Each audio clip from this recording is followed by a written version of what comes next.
여러분들은 혹시 심야버스를 자주 타시나요? 저는 유독 심야버스를 자주 타기도 하고 좋아하기도 하는데요. 하루 일과를 마치고 개운하게 샤워 후 늦은 저녁을 먹고 버스에서 푹 자는 게 좋기도 하고 차도 안 막히며 밤 풍경을 보는 것도 너무 좋기 때문이죠. 그래서 시간만 맞으면 웬만하면 심야버스를 이용하는 편인데요. 그만큼 한국인들에게 심야버스는 일상 그 자체일 뿐입니다.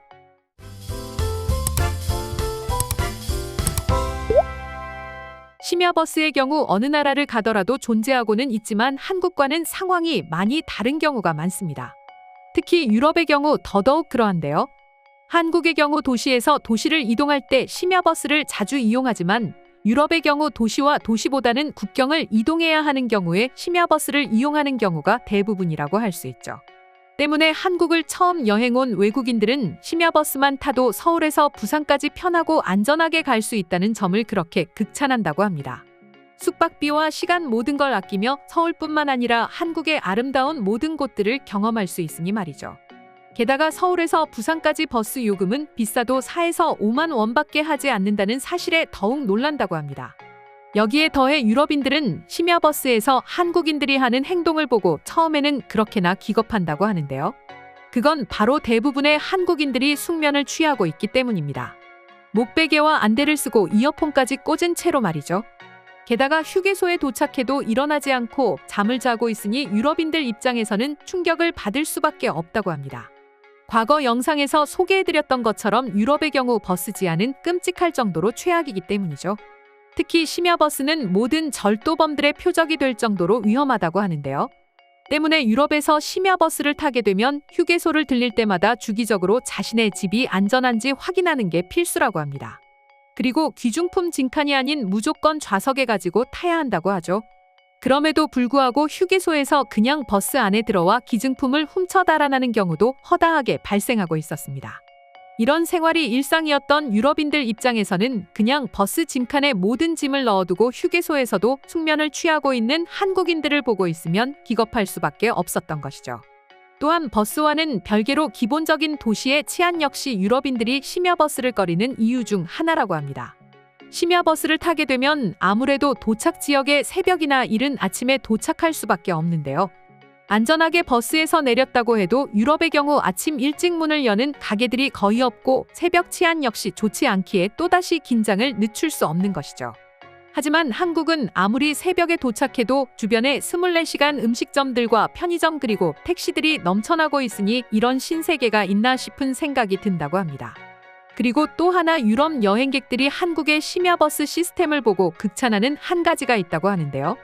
그건 바로 손님이 단 한 명만 있어도 출발을 한다는 점과 정신성입니다.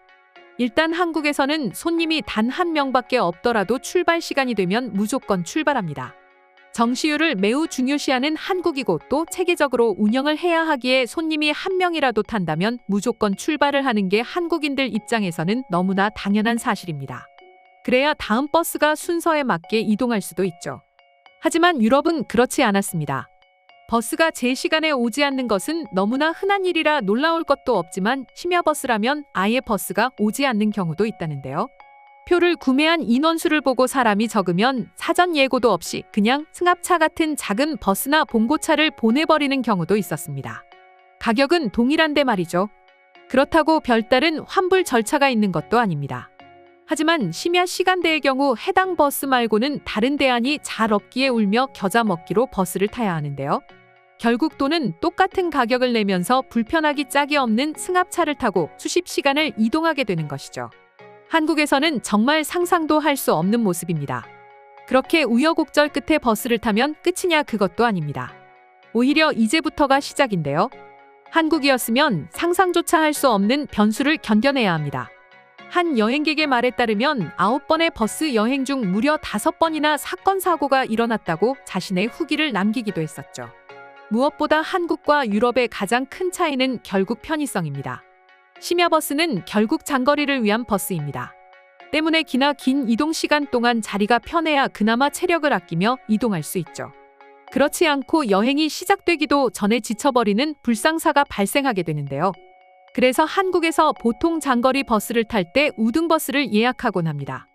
일반 버스보다 비싸다고는 하지만 그렇게 차이가 나지 않는 수준이고 좌석이 넓어 거의 누워서 버스를 탈 수 있는데요. 반면 유럽은 달랐습니다.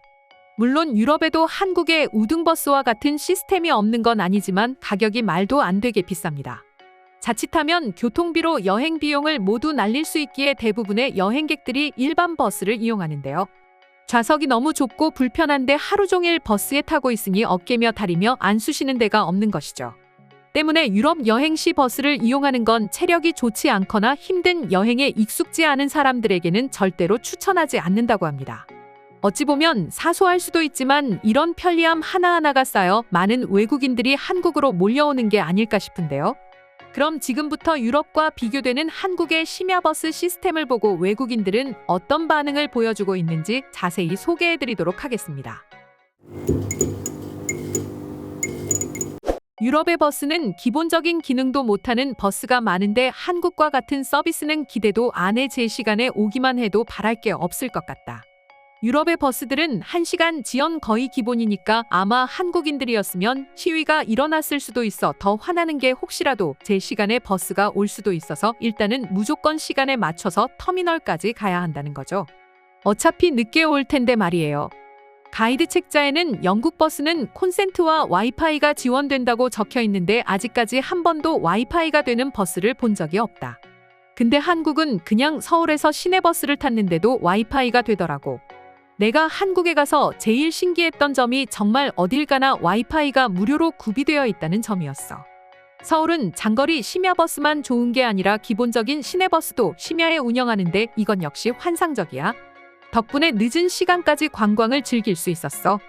서울은 버스랑 지하철만 타고도 24시간 여행이 손쉽게 가능하다. 이렇게 해서 남는 게 있을까 싶을 정도로 세상 어디에서도 볼 수 없는 완벽한 대중교통 인프라를 가지고 있어. 물론 치안이 좋으니까 가능한 거기도 하지만 한국이 유럽의 도시들보다 엄청 아름답다고는 하지 않겠습니다. 하지만 적어도 관광객이든 현지인이든 유럽 도시보다 편리함을 느끼는 곳은 단연코 서울이에요.